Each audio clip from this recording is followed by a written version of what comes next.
All right, now the second thing that we do for the unemployed is we create the opportunity to be a national driver.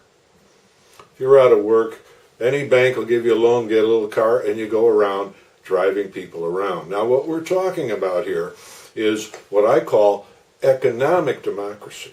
Okay?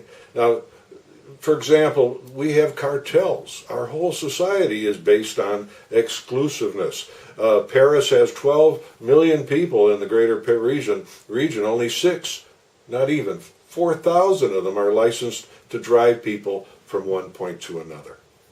This is a cartel. This is, against all concepts of a free market. And yet every major country, the people who drive you around have absolute control. They keep their numbers down. They have medallion systems. This is terrible. This is the next step in democracy, is to create economic democracy.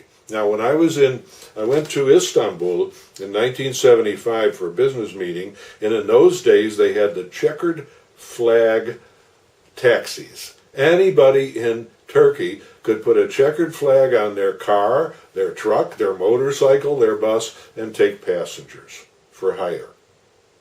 And here was one of the biggest cities in the world, hardly any public transport, and you could get around Istanbul like that. You'd walk down the street, and every block you'd have 5 or 6 vehicles come down, slow down, would you like to ride with us? Okay, the price was set so much per zone or per kilometer. It was like 10 or 15 or 30 cents to go anywhere in a cab. Okay, shared cabs, all right? And the idea is all you do is put a decal or a flag on your vehicle and you can pick people up, right? So now, look what we've done here right now with what you have in hand. Yesterday you had all these thousands of people sitting at home out of work wishing they had a job. Now, what are they doing? They're moving the working people around better, more efficiently. See, so they've come out of retirement, but they're helping everybody else, you see. You've put them to work again, right? Plus, you've implemented here this economic democracy where every single individual can get a piece of this pie.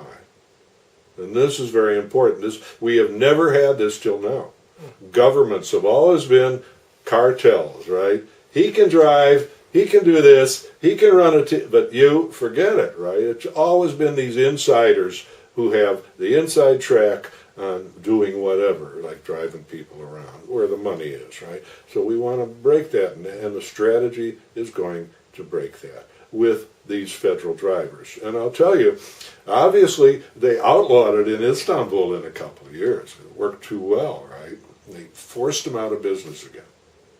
And in Paris, when I was a student, they used to have, at every metro line, the last station, they had taxis, shared taxis. And you'd get off. I could send my girlfriend home. She'd take the last metro home, get off. There'd be a taxi, a shared taxi, would take her up the hill in St. Cloud and drop her right at their door. They're gone.